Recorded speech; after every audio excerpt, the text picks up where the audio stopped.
8 বছর পাগলের মতো একটা মেয়েকে ভালোবাসার পরেও তাকে পেয়েও হারিয়ে ফেলে ছেলেটা বেঁচে আছে, ভালো আছে। ছেলে সন্তান সংসার নিয়ে সুখে আছে। সারা দুনিয়ার বিপক্ষে গিয়ে হিন্দু মেয়েটা হাত ধরেছিল মুসলিম একটা ছেলের। ভালোবেসে নতুন একটা জীবন শুরু করতে চেয়েছিল, ভালোবেসেছিল, তাকে চেয়েছিল। মেয়েটা মরে যায়নি, বেঁচে আছে। প্রতিদিন অপমানিত হয়ে মেয়েটা কাঁদতে কাঁদতে চোখের পানি শুকিয়ে ফেলেও বেঁচে আছে, দিব্যি হাসি খুশি। একসাথে সারা জীবন বেঁচে থাকবে বলে কথা দেওয়া মানুষগুলো দুজন দুজনকে ছাড়া ঠিকই বেঁচে আছে, অন্য কারোর জীবন সাথী হয়ে। না হয় একাকী বেঁচে আছে, তবুও তো বেঁচে আছে। মেয়েটা কথা দিয়েছিল সারা জীবন তোমার পাশে আছে, কিন্তু মেয়েটা কথা রাখেনি, তবুও ছেলেটা বেঁচে আছে। একাই ভালোবেসে অপেক্ষা করে করে বেঁচে থাকা মানুষগুলো বেঁচে আছে। বেঁচে থাকতে শিখতে হয় প্রিয়। একান্ত 5টা মিনিটের জন্য হলেও নিজের জন্য বেঁচে থাকতে হয়। পুরুষ মানুষকে কখনো দায়িত্ব শেখাতে হয় না।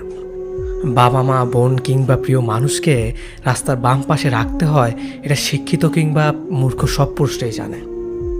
একজন পুরুষ নিজে যতটা নিরাপদ থাকতে পছন্দ করে, তার চেয়ে বেশি কাছের মানুষকে নিরাপদে রাখতে ভালোবাসে। রিকশার বাম পাশে বসানো থেকে শুরু করে রাস্তা পার হওয়ার সময় শক্ত করে যে হাতটা ধরে রাখতে হয়, এটা সব পুরুষরাই জানে। খেয়াল করলে দেখবেন, বাসে কোনো মেয়ে কিংবা বয়স্ক লোক উঠলে কোনো না কোনো পুরুষ ঠিক তার সিটটা ছেড়ে দেয়। কিংবা বাস থেকে কোনো মেয়ে কিংবা মহিলা নামার সময় পিছন থেকে কোনো একজন বলে ওঠে, ড্রাইভার বাসটা থামান, মহিলা নামবে। রাস্তায় বকাটে ছেলেরা যদি কোনো মেয়েকে বিরক্ত করে, তাহলে দেখবেন কোনো না কোনো পুরুষ সেখানে গিয়ে মেয়েটাকে উদ্ধার করে। বিপদ থেকে যে মেয়ে বেঁচে ফিরেছে, তার পেছনেও কোনো এক পুরুষের অবদান রয়েছে। নারীদের রূপে সৌন্দর্য প্রকাশ পেলেও পুরুষের সৌন্দর্য প্রকাশ পায় তার দায়িত্ববোধে। একজন নারী যতটা সুদর্শন পুরুষ পছন্দ করে, তার চেয়েও বেশি পছন্দ করে একজন দায়িত্ববান পুরুষকে। পুরুষ মানেই দায়িত্বশীল। একজন পুরুষের সম্পূর্ণ চাহিদা কখনো তার নিজের জন্য পুষে রাখে না। পরিবার, বাবা মা, ছেলে মেয়ে এবং নিজের প্রিয়জনের চাহিদার জন্য এরা দায়িত্ব পালন করে যায়। কখন কার কি দরকার পড়বে কিংবা প্রিয়জনের অসুস্থতার সময়ও পুরুষ মনে রাখে। ছোট থেকে শুরু করে বৃদ্ধা পর্যন্ত প্রতিটা পদে পদে একজন পুরুষ তার নিজের দায়িত্ব পালন করে যায়। ছেলে, যুবক, বাবা কিংবা দাদা যে অবস্থায় থাকুক না কেন, সব পুরুষের ধর্ম একটাই, তারা দায়িত্ববান, তারা দায়িত্বশীল। পৃথিবীতে কোনো মানুষই পুরোপুরি পারফেক্ট না। এই সহজ সত্যটা মেনে নিলেই সম্পর্কগুলো অনেক সহজ হয়ে যায়। মানুষটা একটু বেশি বেশি রাগ করে। আপনার যদি মনে হয় এটা একটা খারাপ দিক, ভেবে নিন না, পৃথিবীতে কোনো মানুষই পুরোপুরি পারফেক্ট না। মানুষটা একটু বেশি বেশি সন্দেহ করে। যদি এটাকে খারাপ দিক মনে হয়, ভেবে নিন, পৃথিবীতে কোনো মানুষই পুরোপুরি পারফেক্ট না। মানুষটার গায়ের রং একটু কালো, ভেবে নিন, পৃথিবীতে কোনো মানুষই পুরোপুরি পারফেক্ট না। মানুষটার হাইট একটু কম কিংবা একটু মোটা, ভেবে নিন, পৃথিবীতে কোনো মানুষই পুরোপুরি পারফেক্ট না। এরকম বলতে গেলে আরও অনেক উদাহরণ পাওয়া যাবে। পৃথিবীতে কেউ কোনোদিন তার ভালোবাসার মানুষটাকে কিংবা জীবন সঙ্গীকে পুরোপুরি পারফেক্ট রূপে পায়নি, কোনোদিন পাবেও না, পাওয়া সম্ভবও না।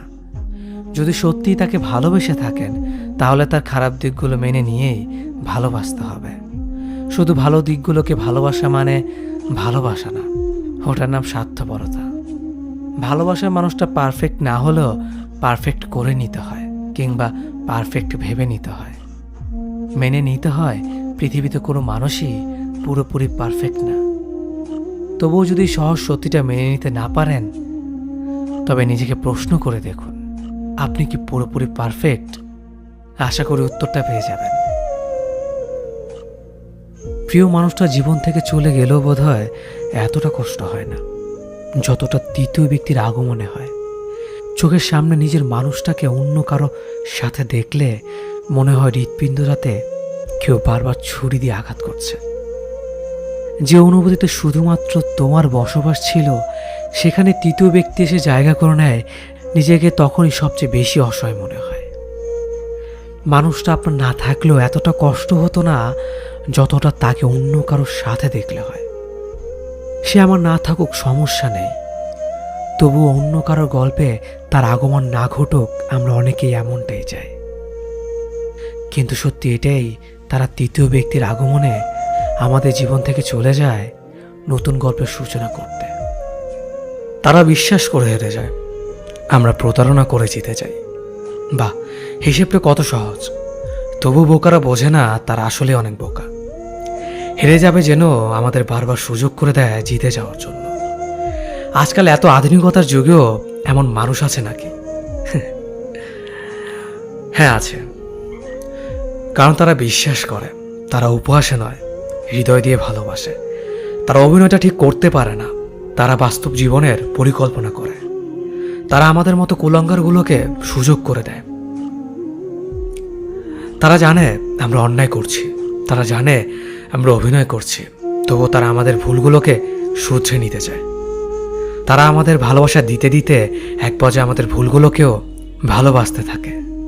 একটা সময় আমরা প্রতারণা করি, তাদের বিশ্বাসগুলোকে ভেঙে চুরমার করে দেয়।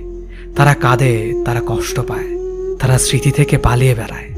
একটা সময় তারা হেরে যায়। তারা কেউ কেউ মরণের পথও খুঁজে নেয়, আবার কেউ জীবন্ত লাশ হয়ে বেঁচে রয়। নিজের জন্য নয়, শুধু পরিবার আর সমাজের কথাটুকু ভেবেই। সবশেষে তারাই হেরে যায়, আমরা জিতে যাই। না না, আমরাই হেরে যাই। কারণ বেঁচে থাকার বাকি দিনগুলোতে আমাদের জীবনের প্রতিটা ধাপেই এর মাসুল দিতে হয় কোনো না কোনোভাবে।